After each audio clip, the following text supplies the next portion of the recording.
30 of those years I was in active addiction. I was well known here. June 13th, 2014, Friday the 13th, full moon, changed my life. I got arrested, sat in jail, and they were like, what are we going to do with you? What are we going to do with you? You're up here, we're tired of chasing, we're tired of this runaround. Well, they come up with felony drug court. Judge McClain and Tim Pruitt got together and come up with this program and rushed it through their process to get it started. And I was in the first group of felony drug court. There was 13 of us. There was only 4 of us to graduate. I was in the first 4 to graduate. And that forever changed my life. During that drug court is when we were brought to care in the Nichols Center. There was some community service involved in the program. And like Chrissy said earlier, when they said that, I was like, oh, it ain't with that. But, you know, I met her up. She's great. She's been wonderful. She's been like a sister.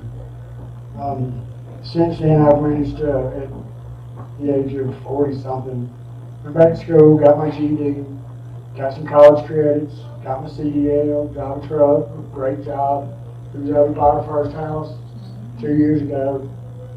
I just can't tell you how much felony drug court did for me. I mean, there's no way. The biggest thing to me was how much it changed my kids' lives, how much it affected them, because all my years of use, I never really thought about that.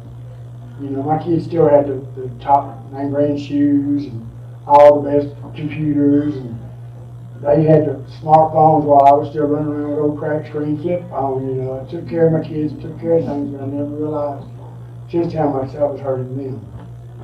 And I guess the real eye-opener for me was one day when I had disappeared for a couple of weeks, which I was notorious to do. Family didn't know where I was at.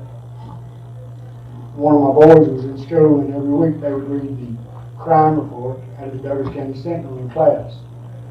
Well, lo and behold, I done made the front page of the paper, and he calls Tina from school and says, well, I know where Dad's at. And she's like, where? He's in jail.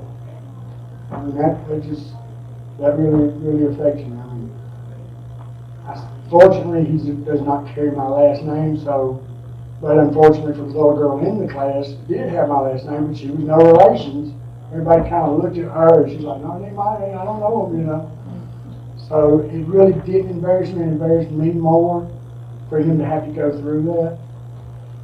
But I just can't tell you enough. I mean, we do recover. And I've got to get out from up here because I'm going to start rambling. I'm not used to doing this kind of thing. You know, when I graduated, I couldn't even speak at my award banquet. I got up there and this big old lump got in my throat. And I was just like, oh, can't do it. So I love you, Tara, wherever you went. Thank you for everything you've done in the Nichols Center. I mean, I couldn't have done this without you.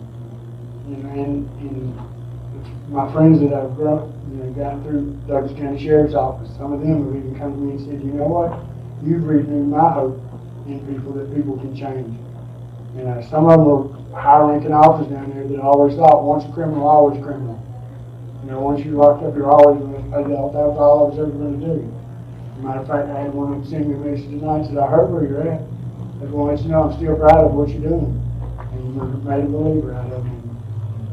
So, thank you, Tara.